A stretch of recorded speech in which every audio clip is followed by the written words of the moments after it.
to all our friends in the Boss Hole Transformation Nation. Welcome back to the Boss Hole Chronicles. It might be cold where you are, but today's episode will warm your heart. If you are responsible for people or events or anything that includes people, you'll grab some great tidbits from today's conversation with our guest, Chad Littlefield. Chad is the co-founder and chief experience officer of We and Me.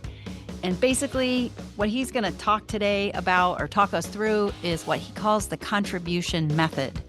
It's a way to create experiences and dynamics in your relationships with people where there's value and trust and connection. And in this day and age, that might be the best impact on your bottom line there is. So stay tuned and enjoy this episode.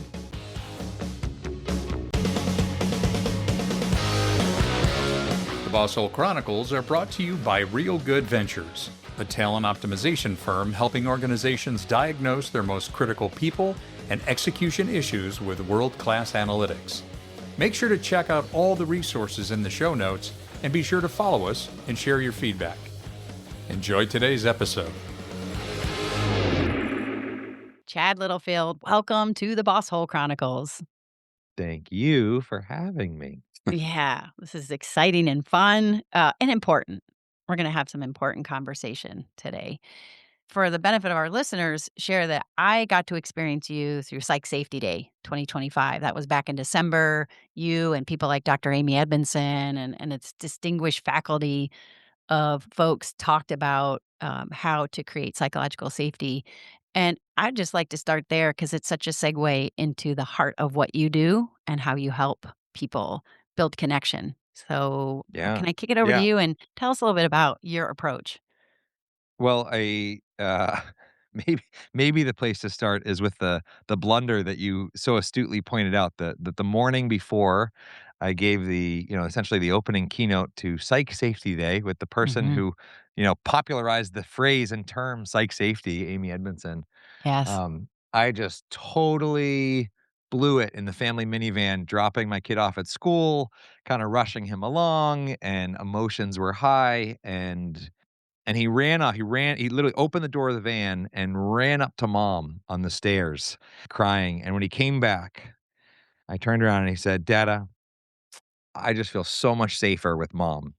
Mm. I was like, talk Mm. about the irony of our own expertise. I'm about to go teach hundreds of people how to build psychological safety in their own organizations. Hmm. And so, first of all, I'm like opening with that by acknowledging that uh, I'm the most fallible person in the room, and that might be one of the keys for good leaders to admit their own blunders. I'm not Hmm. trying to be a good leader right now. It just actually is a blunder. And is this misstep? But nobody wants to follow a perfect leader who hasn't taken any risks and hasn't made any mistakes. Because if you look at the measure that Amy Edmondson used when she partnered up, she was working with Harvard, she partnered Yeah. up with Google, right? The item scale are like, I feel comfortable making mistakes on my team. Hmm. I can I can take ask for interpersonal help. risks Yes. without, I can ask for help, Yes. right? I can be myself. Yeah. Yes. And so starting with like, are we doing that as leaders? Are we actually doing any of those 7 things? And how is our rating on that spectrum Nice. as a baseline? But for me, what I realized is because I had some problems with the idea of psychological safety in that I think it can be shared in a way that puts all the onus on the leader to make everything super safe Mhm. for people. And I think what is forgotten in that is the other side of things, which is psychological risk taking. And so I Mm. think really phenomenal leaders actually assume the social risk for their groups, for their people to take risks, ideally risks in incremental levels, right? You're not Yeah. just like inviting people into the wolf den, but this feels like an essential element of if you don't cast that invitation for people to contribute and take a risk to contribute, you're actually forcing people into either the role of critic or consumer. They just Mhm. passively take it in or they say, "I don't like this and this is why, but I'm not gonna do anything about it." Yeah. But the moment you say, "Hey, I'd actually really love your input on this, and I wanna create the time and space for everybody to write down their input and drop it in the box without a name attached." It's like, "Okay, this is a small risk I can take. It's relatively anonymous." And, uh, that's a very different approach than, "I'm only going to model and show you," because that's a very that method is fine, but it's also designed for consumption. It's just like I watch by example, and I Mhm. think we also leaders invite people to do things. Anyway, you can tell I'm mildly passionate about this, so I'm gonna stop talking. Oh, no. You reminded me of when Dr. Edmondson was on the Boss Hole Chronicles, and she said, it's really important to remember that while the manager may have a disproportionately higher impact on psychological safety, it does not fall to them exclusively. And so there is an ownership within the team. Yet, Chad, I think the idea of modeling that, but also how do they react when somebody does step into the danger, if you will, and Mhm. Mhm. we try to destigmatize failure. That reaction is critical. That moment, and again, I think that in your vlog when you talk about uncrossing, getting people to uncross their arms, remove that doubt. I realize I'm mixing a couple of your approaches, Sure. but they all relate. That's so critical, and yet a manager and a supervisor just can't feel like it's exclusively theirs, and that's what we share with teams when we work with them on psychological safety. I just think that's a really critical point. Yeah, so for me, the question is, if all of the onus is not you, Hmm. does a good leader, welcome their people to take ownership? Mhm. So, like, can't and shouldn't force, it on people, but for me, this is I had a mentor very early on who, I was learning, experiential team development and leadership development and facilitation. His name is Rod Lee, and we co-taught a team and leadership, facilitation class at Penn State for a couple years while I was in grad school. And he took the podium on the first day of class and literally turned it around and said, "This is a better orientation for this because there's one of me with one set of life experience, and there's 35 of you. And if you add that up, right, even though I'm older, you are collectively have way more life experience than I do. And so this is how this is going to go. I'm flipping the podium around. You're going to teach me just as much as I'm going to Mm. teach you." And this, for me, that metaphor and that action exemplifies for me the entire ethos and philosophy of what I've learned to now call the contribution method. Mm. It's how do we invite groups consistently over time and through in any type of setting or gathering? How do we consistently create invitations for them to contribute? Which is for me the only path actually to invite someone out of just being a critic or a consumer. Yeah. Because as soon as I and big companies are occasionally comical at this when you think about, like, releasing an annual strategic plan, or they've crafted the new brand behind the scenes for 6 months, and now they're gonna reveal it, and they have a big event, and there's lights, and what it's saying is, "Like this, like this, like this, get behind this, support this, love this." And I That's the way that we've always done things. Our world is very heavily designed for consumption. A very powerful shift happens when you say, "Here's this. What do you think about it?" And you invite Mm. people into small groups of 3 to discuss the brand and unpack it together because 'cause they're gonna do it anyway Hmm. after Right. the show that you put on. It's just gonna be in the form of gossip. And so the contribution method is like, no, create the avenue for all of this good stuff to happen, altogether. Yeah.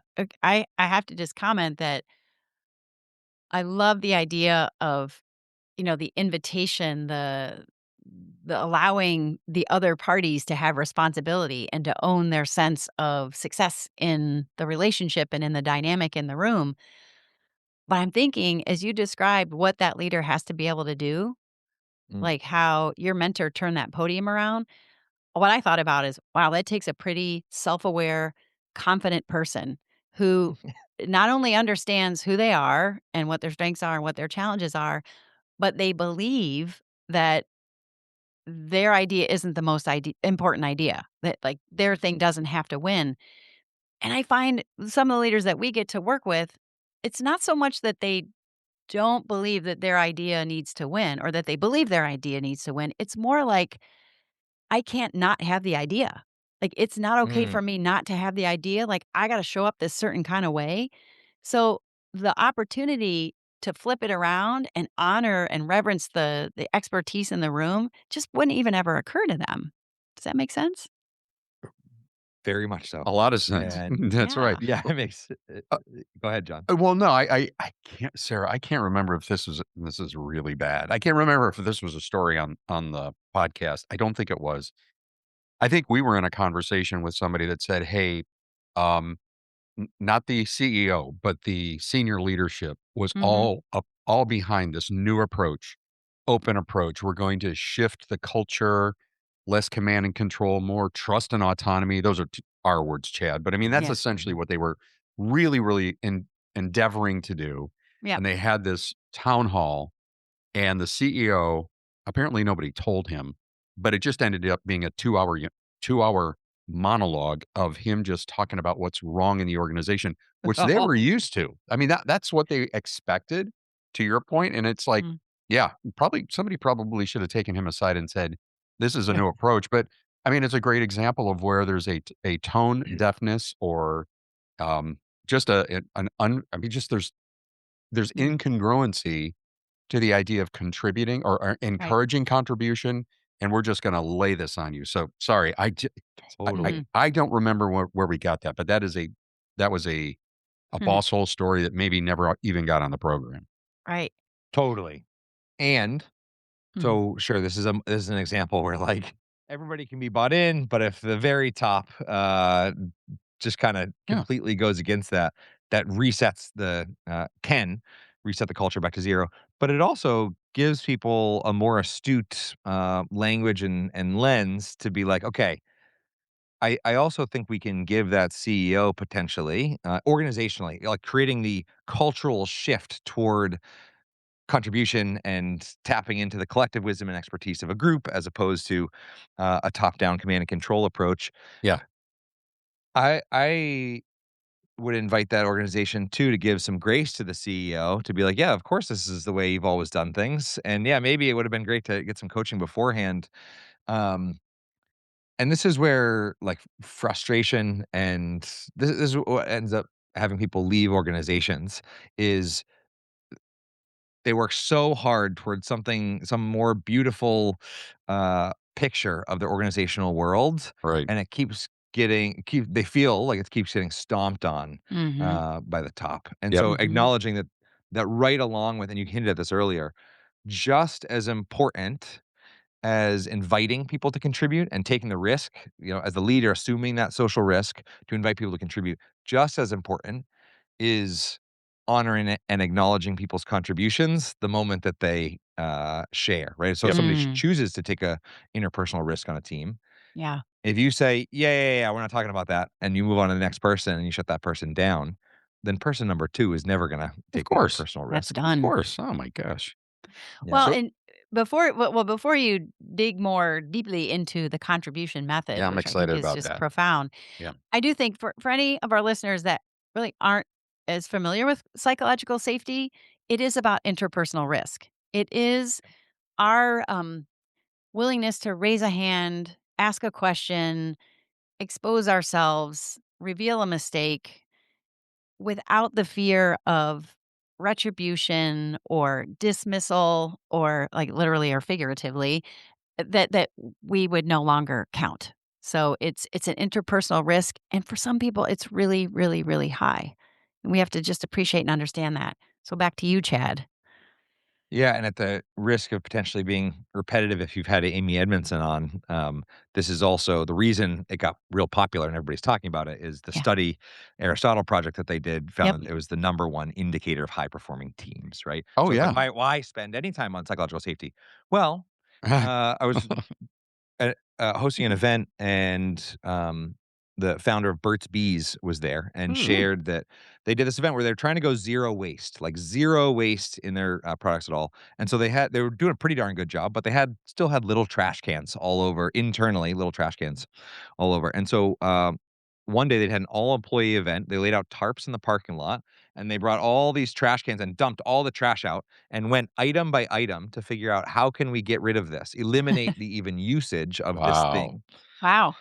And, it was a, bottom rung employee who had the idea for there was something about the manufacturing the cap, I don't remember the exact technical thing. Some reason, like, you actually, what it was is you peel the sticker off, and you Mm. have this little extra plastic thread, kinda thing that allows you to take the cap off the chapstick. Mm. And they realized that we don't even need that. We can just have a sticker over the whole thing that's perforated, and you just twist it, and the sticker just stays right on there, and you have one less piece of plastic floating around. So it's like Yeah. small idea, but over Wow. the course of, tens of millions of things of chapstick, like this is a huge impact. And this came from somebody at the very bottom. If they didn't create the idea that everyone's perspective here is equal.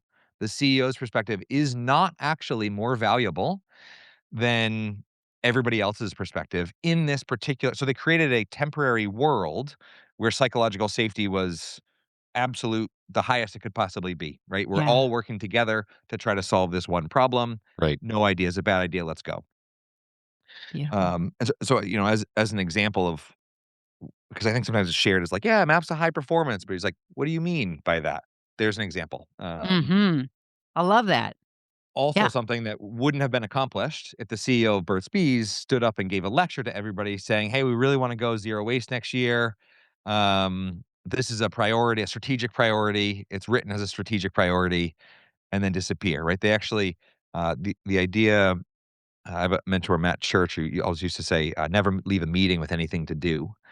And so, for me, the contribution method, the main angle that I'm taking on that, while we've unpacked the philosophy, it's like it was created out of my own need to survive and reduce my own anxiety planning group gatherings.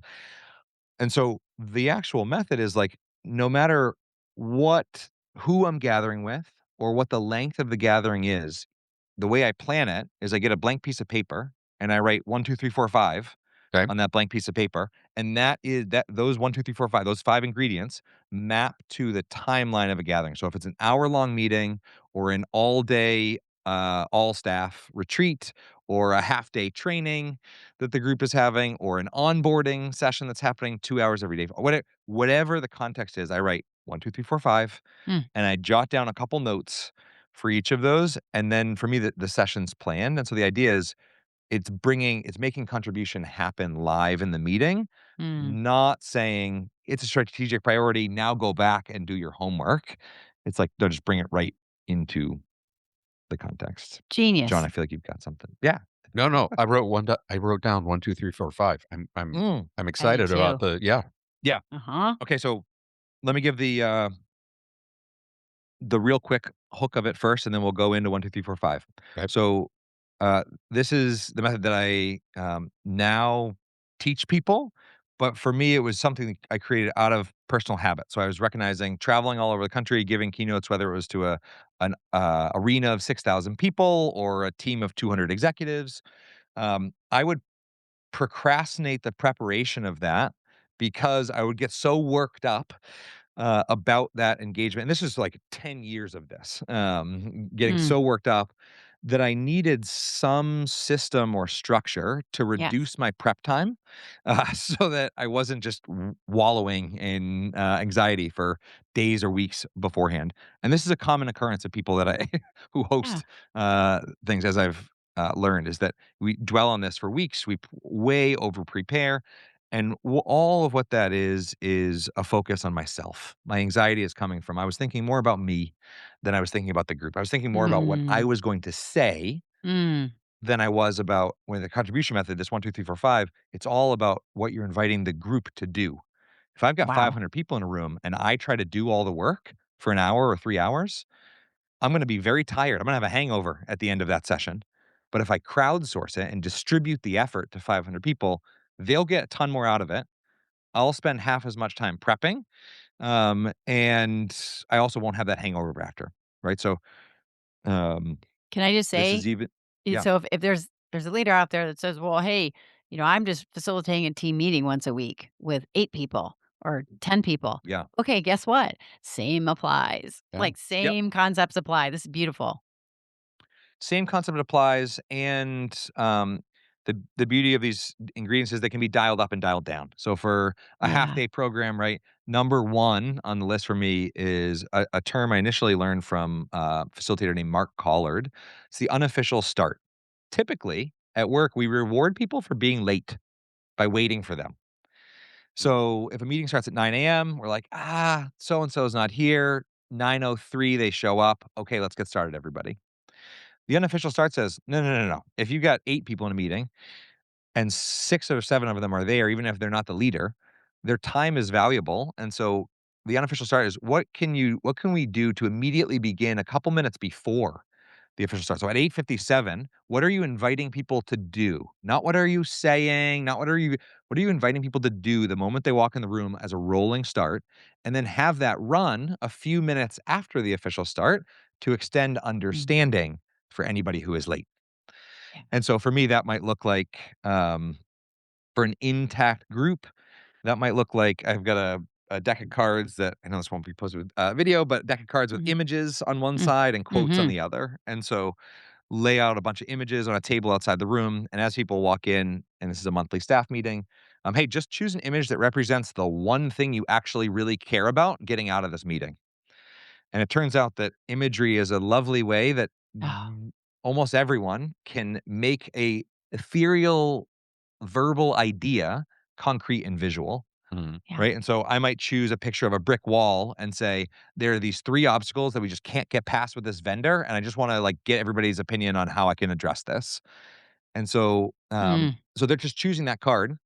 And the unofficial start is choose that image and sit down next to somebody who you haven't chatted with in a while, or sit down next to somebody who you're working on a project with right Mhm. now, and just share your image and what compelled you to share it. So for 6 minutes, they're having productive, interesting, memorable conversations that that are also connected to the reason that you're actually there in the space, right? That's so good. This reminds me that we will link in our show notes, Mhm. Chad, to the products that you provide on your website, Sure. and one of them is that deck of cards. I think you have a contribution kit and a Yeah, gathering kit. Is there's a that right? connection toolkit. There's a Connection connection toolkit. toolkit and a handful of decks of cards that are just I've created over the last 10 years as I've worked with Yeah. groups. It's like I need to solve this problem, and so this tool is born out of creating that, and Yeah. just put them in a box so other people could have them. They're so Yep. good, and anybody can do that. You don't have to have experiential learning training to Mm. offer this deck of cards, and I can attest firsthand that the imagery and what it allows people to expound on is astounding. It's you could never get that stuff from people without the connection to a cool image and the thought it creates, so kudos for that idea. Do you want the fancy facilitator phrase for what you just said, Sarah? Yes. Jennifer Stanchfield taught me this. She's a facilitator in New Hampshire. Shielded discussion, and it's Mm, a great tool for psychological safety. It's one of the reasons I have an affinity for, the use of cards in certain formats because it's like I Mhm. chose the card, I said it because the card allowed me to, and it's like yeah. this shield in front of me, whereas I would never have offered that thing because it was too much social risk to just share that with no prompting whatsoever, and so this is actually a core idea of, like, if leaders, want to avoid being boss holes, Mhm. Mhm. the prompts that we invite people to contribute matter a lot. This is very obvious, like with artificial intelligence. If you say, "Hey, ChatGPT, give me 5 ideas for my kid's birthday," it'll do Mhm. that. But if I say, "Hey, ChatGPT, give me 45 pirate-themed ideas for my 6-year-old's birthday. He really loves whales." It'll also give me 45 way more personalized, better ideas. So it's very obvious with AI. Yeah. We forget that as leaders, a lot of what we're doing with our questions and our invitations are prompting humans. Mhm. Mhm. And if we say, do this or else, command and control, we will get a result that is born out of fear. And if we do this from a place of inviting someone's perspective and contribution and involving and tying their meaning and purpose, not making them feel like a cog in the wheel, we'll get a much longer tail, sustained level of results where they're happier at work and they actually stick around as opposed to bail after 2 years of being bossed around, Mhm. right? Amen. Okay. All right. Preaching to the choir. Yeah. Oh, so good. So 2 is the idea of a context hook. And this is the idea, even if you've got 8 people or 80 people showing up to a gathering, the only thing, in my opinion, that is shared amongst them is the room they're in or the link they clicked. Mm-hmm. Everything else is different. They had a different morning, different texts on their phone, different emails, different stresses, different health concerns. Everything is different except for the room. And so the context hook is one single sentence, one single statement, and ideally something that you're inviting the group to do in a really quick format that is so encapsulating that just for that 60 seconds, they're fully present and tuned in. So, for example, if you're listening, and John and Sarah, let's just do this right now. So, if you both cross your arms, Mm-hmm. and maybe you've seen this experience, and if you look down and whatever arm is on top, just switch arms. So the other arm is on top. Oh gosh, I That's don't know if I can very do that. hard to do. I hate that. I Yeah. can't do it. I can do If It's you're it. listening and unnatural. you're just if you're There we go. listening and you're just consuming or critiquing, go ahead and do it. Cross your Yeah. arms and then try to Yeah. flip arms. It's very unnatural for 98% of people.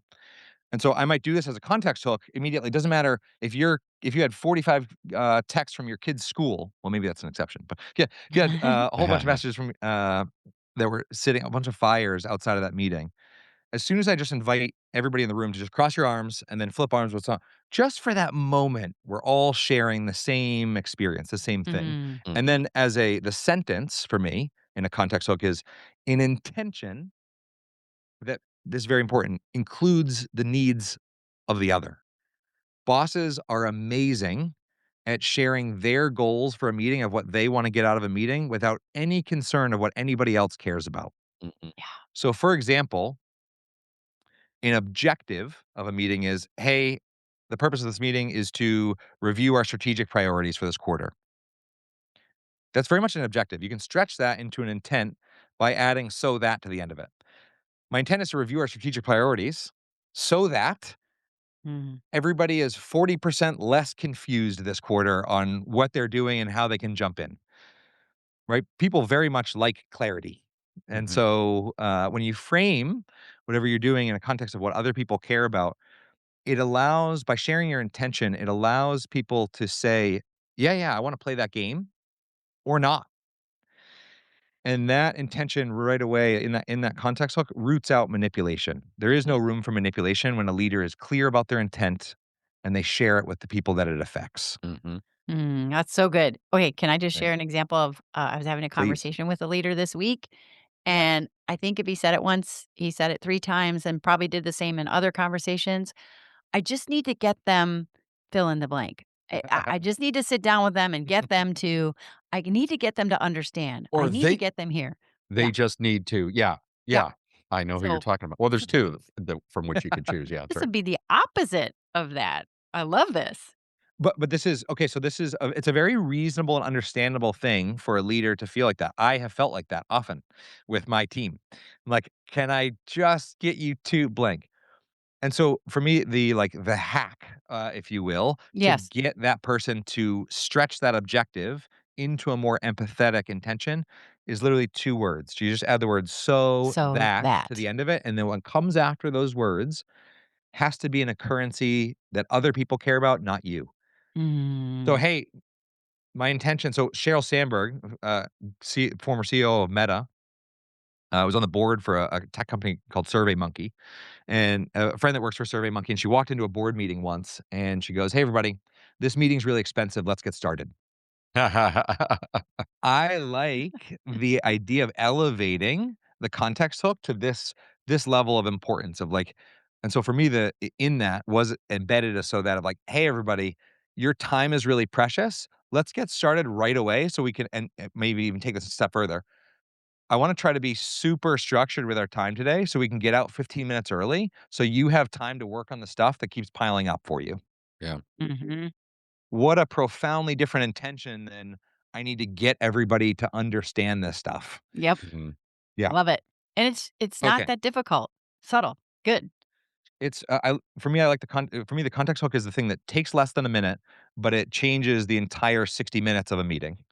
And if Hmm. you don't have it, I would say you're not having a meeting, you're having 8 meetings because everybody's on their own track and there isn't a shared intention that everybody's anchored to. So when the meeting goes off the rails and Susan's like angry at so and so for saying this, you have no anchor to come back to. Whereas the context of that intention is like, whoa, wait, yes, that's something to be discussed. Yep. But this meeting is actually about this, right? Good. Okay. So good. Also, we're going through these in slow motion, but this is like I jot these down and I never take more than a few minutes as I'm jotting these down anymore. Sure. Um, the third idea is a phrase that was first popularized or kind of coined by Peter Block, connection before content. And I'd like to think I've helped popularize that phrase a little bit through my teachings. And Peter's idea is that without relatedness, no real work can occur. And I would edit that quote to say, without relatedness, no sustained meaningful work can occur. You can get people to do stuff with a carrot and a stick for a little bit, Yeah. but eventually that will not last, Mm. right? Yeah. And so connection before content is not an icebreaker. It's not a warm up. It's not a how was your weekend, everybody. It's the most simple format of it is a single question where you invite, even in a group of, if you're meeting with 6 people, y- you're splitting out into small groups of 3. So triples. Mm-hmm. Single question, excuse me, that allows people to connect with each other and to connect with the purpose of that particular gathering. This is what any icebreaker, team builder kind of thing misses. It's like, Mm. tell me about your favorite camping trip, but you're there to review quarterly finances. Mm. It's like Right. this, these 2 things are very disconnected. And that disconnection builds a heap of resentment, right? The logical minded engineer has no interest in telling about the camping trip. They just want to like get to it. Right. Yeah. And so for me, I'm framing connection before content as a way to, in a meeting of 9 people, you split out into 3 groups. You're tripling your productivity in terms of how much content is being shared in a short duration of time. And so it might be, hey, to connect with each other and the reason we're here, and if the purpose is reviewing quarterly finances, the question might be, what's a story of the end of fiscal year gone terribly wrong from your career? And you get together Mm. in threes, share that. I'm not in That's like good. the finance world that much, so I don't know if that's a great example, but you get the idea, right? It's like figuring out the one question that helps link and giving people a few minutes to discuss in them of themselves, and then Peter's the gem that I got from Peter, who's become a mentor, is when people come back, toss out the question, "What struck you? What'd you notice about what struck you about those conversations?" And what it does, it allows everybody to speak in a very short amount of time, and then the what struck you popcorns the top 20% of those conversations and kind of populates it to everybody. Mm-hmm. So this works just as well in an all staff at Google with 500 team members present. Break out into groups of 3, answer this one question. And the idea is when you popcorn out what struck you, you do not need to hear from everybody. You need to hear from 3 to 5 people and you've heard from the room. And typically what the things that people say are more about the process of how they're going about things and less about some like tactical specific content. And so essentially it's very culture setting Nice. that way. The fourth one is 80 to 95% of most people's gatherings. And this is content. It's like, what are you there to do? What Mm. information are you reviewing, sharing? What decisions are you there to make? It's content, but designed for contribution. So take a training, for example, and that training, let's say, has 20 PowerPoint slides in a deck with information that organization A wants to impart on their employees during onboarding. You can share that content by having a trainer in the front of the room read out that material and teach it. And that's the way it happens in 95% of organizations. Or you could say, in a minute, I'm going to put up a slide. There's a bunch of words on it. You all have a job. You have 30 seconds to read the slide and tell me what the most important part of information, the most important piece of information on the slide is, and the least important that we should probably delete from the slide. Ready? Click. You got 30 seconds. They're reading. The trainer is doing 100% less work. The group is learning 100% more from that. Mm. And then at the end, you say, okay, what was the most important piece of information? And from the group, they are teaching each other from their perspective what they seem to be the most important. And then as the trainer, if there was gaps, you get to add in and add butter to the popcorn, if you will. But Yeah. that's just one tactical example of turning content and designing it for contribution and experience. I love that because what really you get to tap into is the unique perspective and the expertise in the room. I always learn something when I interface with a team or a group, and I trust that there's something out there that I don't know yet, or there's a way to look at this that I haven't thought of. How cool that it just becomes automatic that people are going to be sharing their insights. Love Yep. that. Hey, this Yeah, it's like reminds me. oh, Oh, go ahead. Go no, ahead, no, Chad. go, John. Go. This just is taking me back to the early days of my becoming aware of experiential learning and getting people activated in the learning. And I had a uh, I guess he was a bit of a mentor or a coach that said, look, there are three ways to look at it. You could either tell them, show them, or involve them. And I said, Mm, ideally, there's going to be a combination, but the involve has got to be at the center. And if they're Yep. not involved in it and contributing, the retention is going to be negligible. And again, that's just so it. You're reminding me of how critical that involvement is. So that's awesome. And that applies in the moment, their memory retention and Yep. also their retention to an organization. Yes. So every leader wants more engagement. Hmm. What we don't realize is that oftentimes disengagement um, is is the lack of feeling needed at that meeting at all. yes. Yes. I'm a piece of wood. Like, nobody cares what I have to say. Yeah. I don't count. That's beautiful. It's a good connection over. We talk a lot about engagement. I think organizations are measuring it and they're trying to improve it. And we've been chasing it for 25 years through the Gallup research, and we're abysmally failing. Hmm. So that's This good. is a side note. Side note, Chad. I just had this conversation yesterday with a group. I was training for a full day of training of new PI practitioners. That's kind of the work. Some of the work we do. Hmm. And I said, for the billions and billions of dollars that are spent on leadership development and all this stuff, it's not turning in the right direction. It is in some regard. I'm sure all the organizations you help, hopefully the ones we help, but overall, it's like, man, these trends, we're missing something. So you know what? I think we're missing the collaboration method, and our listeners are going to learn about it in the next couple of weeks. So anyway, side note, I'm Yeah. going to edit all Yeah, that out. that feels like a side note to leave in, Yeah, I think so too. I think so too. because, and this is actually one of my reasons for existing on this planet currently is Mhm. seeing that the world is increasingly designed for consumption, right? Our phones, like there's a lot of money being spent and put the onus on creators making Hmm. content. Yep. And they're working very hard to figure out what's the right hook to keep you on here a little bit longer.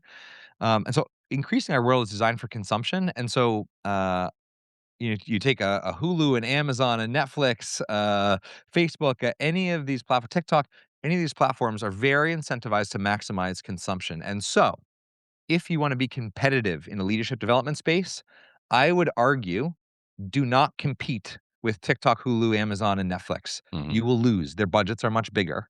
And so Yeah. I would invite people to compete in the land of contribution, not Hmm. consumption. Because Oh, what love it. TikTok is Yeah. not doing is inviting people to actively be really meaningfully involved. Sure, there's a comment section, but this is like you might as well be typing into darkness.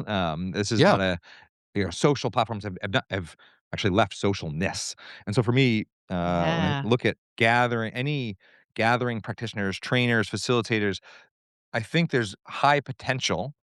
It's not a guarantee, but I think there's high potential to be quite insulated by a decade of extreme disruption with AI over the next 10 years.